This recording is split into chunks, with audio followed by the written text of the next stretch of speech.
Hello, and welcome to the Astral Tourist Podcast. Today's episode is a fascinating exploration of mixed states of awareness. Imagine being caught between worlds, fully aware of your astral surroundings, while simultaneously slipping into a lucid dream state. Today we'll make a brief journey through a future timeline where the boundaries of dreaming and astral projection converge. So sit back, relax, and get ready for an adventure that'll challenge how you perceive reality itself. It was early, between 7 and 8 a.m., when I began astral projecting.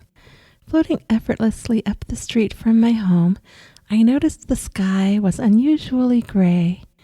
As I continued my journey, I began to lose lucidity, slipping into a dream about an older car I once owned.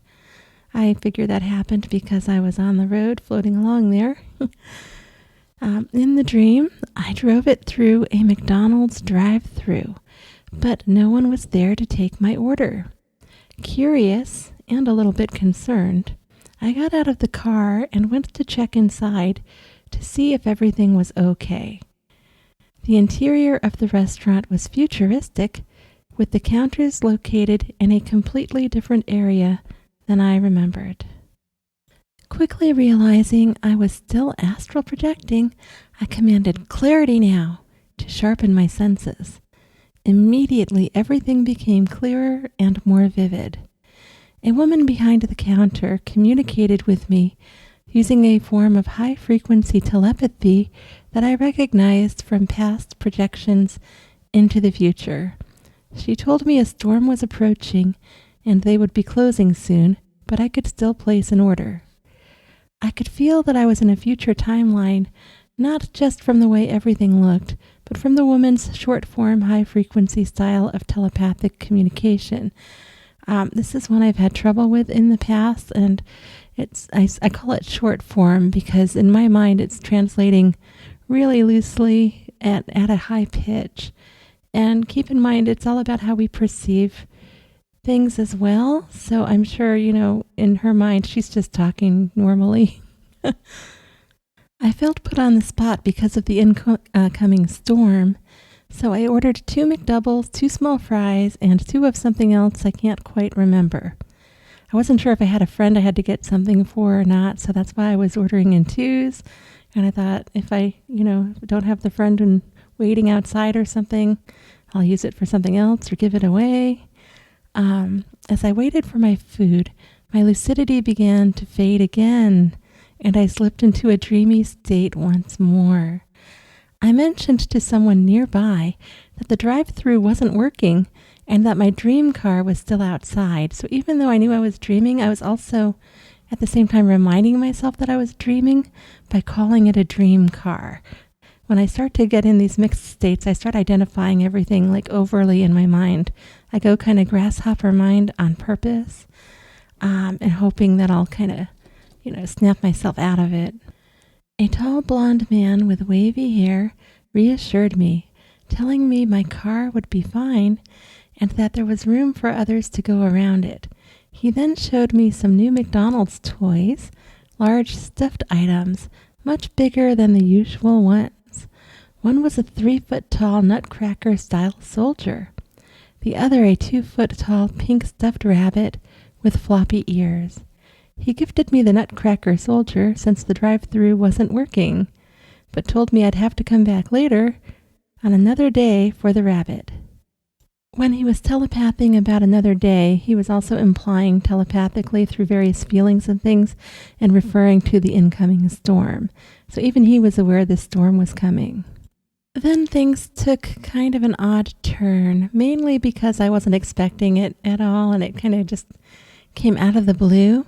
But he made a pretty direct pass at me, which I won't describe here. I guess it was kind of odd because he slipped it into the conversation really seamlessly.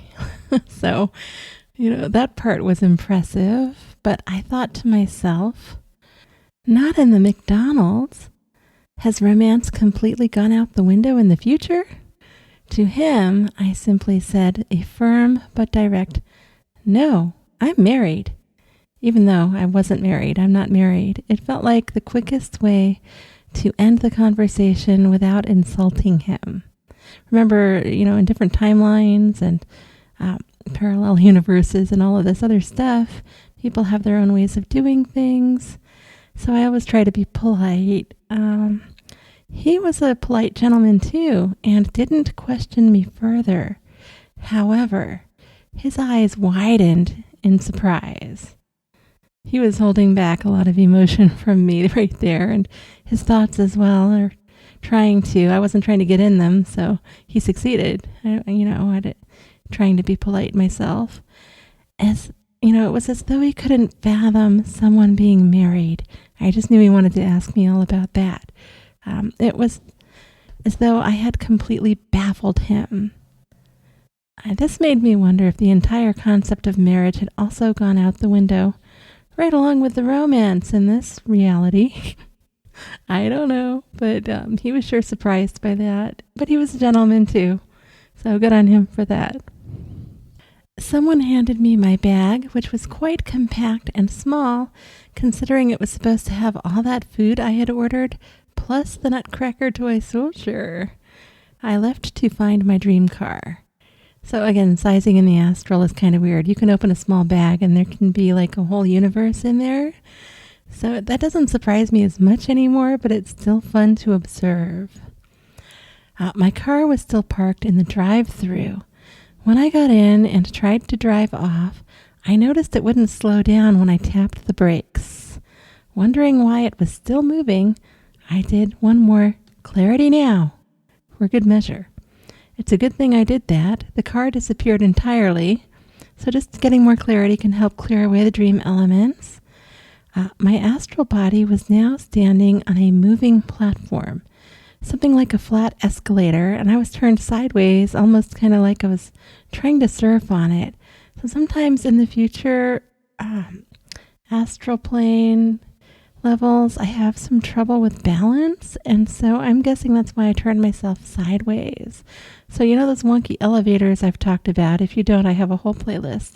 This was kind of like that, only it was a flat escalator, so it shouldn't have been that bad. And it wasn't doing anything crazy, but it was going fairly quickly. And since I wasn't 100% lucid right in that area, I'm guessing that's why the car thing and the dream thing all kind of mixed up together. And I noticed I still held the McDonald's bag in one of my hands, puzzled by how far I had traveled in time. I wondered in the back of my mind just how far into the future McDonald's might last. How long is it going to be with us? I don't know. The meals keep getting more expensive, then they keep getting smaller. Then they cut the prices and raise them again. They're kind of weird over at McDonald's anyway, just in our normal timeline, aren't they? So, I don't know. But before I could make further observations about where I was without the dream elements, I woke up. Thanks for joining me on this journey today. I hope it sparked your curiosity and left you pondering the future of fast food, romance, and what it means to truly be present in the moment. If you enjoyed the episode, please make sure to like, subscribe, and share it. It really helps a lot when you share it because, every little like and share helps. So thank you, everybody who's doing that. Drop a comment below. What do you think the future of fast food might look like? I don't know. Do you? Maybe if I astral project enough, I'll find out. Until next time, happy astral travels.